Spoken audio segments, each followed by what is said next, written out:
உங்க பழத்தில் இருக்க விதையை எடுத்து நீங்க போட்டீங்கன்னா 100 பழம் அதுல இருந்து வரும். அதுல மாற்றமே கிடையாது. இந்த பிரமாணம் எனக்குள் ஐஸ்வர்யத்தில் வேலை செய்கிறது. இதே பிரமாணம் உனக்குள் வேலை செய்யும்.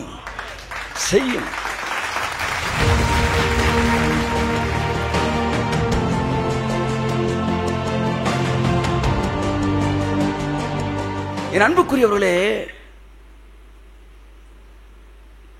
ஈசாக்கு விதைத்தான். அடுத்த வசனம் சொல்லுது, அவன் பணக்காரன் ஆயிட்டான். என்னை பத்தி ஒரு வசனம் எழுதப்பட போகிறது.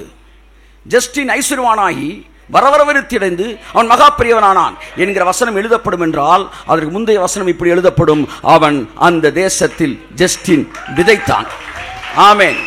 முதல் வசனம் விதைப்பு, அடுத்த வசனம் அறுப்பு. என் அன்புக்குரியவர்களே, விதைப்பும் அறுப்பும் பூமியுள்ள நாள் அளவும் மாறாது. எங்க இருக்கு இந்த வசனம் தெரியுமா? ஆதியாகமம் 8:22 வாசிப்போம். இது ஒரு பிரமாணம்.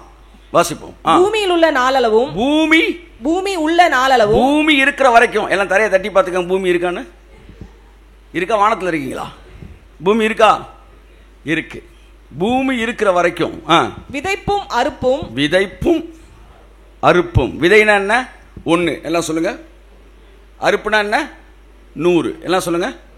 பூமி இருக்கிற வரைக்கும் 1 விதைச்சு 100 அறுக்கிறது மாறவே மாறாதுன்னு அர்த்தத்தை நல்லா கவனிங்க. பூமி உள்ள வரைக்கும் விதைப்பும் அறுப்பும் சீதளமும் உஷ்ணமும் கோடை காலமும் மாரி காலமும் பகலும் இரவும் ஒளிவதில்லை என்று தம்முடைய உள்ளத்தில் சொன்னார். மனசுலே சொன்னார். பூமி இருக்கிற வரைக்கும் ஒளியாது. நான் வசனத்தை தப்பா சொல்றீங்க, ரைட்டா சொல்றீங்களா? சிலுவையில் இயேசு மரிக்கும் வரைக்கும் விதைப்பும் மறுப்பும் ஒளிந்து போகாது.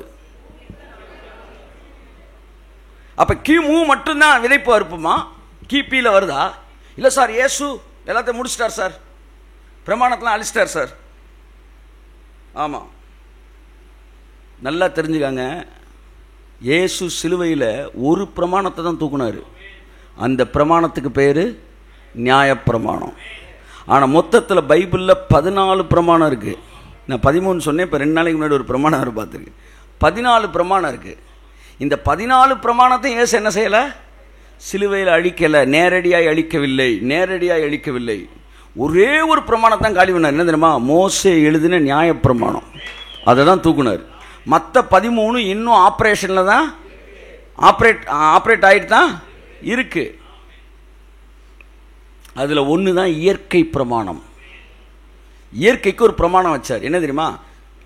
கிழக்கில் சூரியன் உதிக்கணும், மேற்கில் மறையணும். இயேசு செத்துட்டாரு, அதனால் இனிமேல் மேற்கில் மறைய போகுது. அது சொன்னார், தம்பி சிலுவையில் இப்போ இயேசு அறையப்பட்ட இயேசுல, தம்பி நான் இந்த பிரமாணத்தில் என்ன செய்யலை? மாற்றலை. நான் மாற்றினது நியாயப்பிரமாணம் மட்டும்தான். இயற்கை பிரமாணம் இருக்குது. பாப பிரமாணம் நேரடியாய் மாற்றப்படவே இல்லை. அது சிலுவையின் மூலமாய், நியாயப்பிரமாணத்தை அடிப்பதன் மூலமாய் பாவ பிரமாணம் மாற்றப்பட்டிருக்கிறது. மனதின் பிரமாணம் இருக்குது, புருஷனை பற்றிய பிரமாணம் இருக்குது, வேற என்ன, அன்பின் பிரமாணம் இருக்குது, ராஜரிக பிரமாணம் இருக்குது, விசுவாச பிரமாணம் இருக்குது. இப்படி பல பிரமாணங்கள் இருக்கிறது. இன்னைக்கு விசுவாச பிரமாணம்லாம் ஆப்ரேட்டில் இருக்கு. அன்பின் பிரமாணம், ராஜரிக பிரமாணம், எல்லாத்துக்கும் மேல பூரண பிரமாணம் ஒன்று இருக்கு. சுயாதீன பிரமாணம், கையை தட்டி இருக்கிறதுல தி பெர்ஃபெக்ட் லா, லிபர்ட்டி.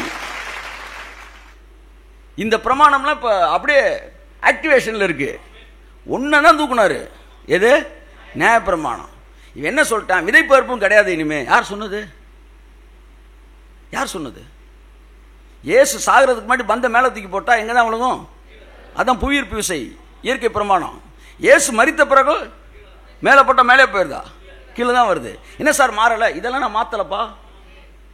நீ நான் மாற்றினது ஒன்று தான். மனுஷனுக்கும் தேவனுக்கும் இடையில் இருந்த இருவரை இணைப்பதற்காக போடப்பட்ட பழைய பிரமாணமாய நியாய பிரமாணத்தை நான் தூக்குனேன்.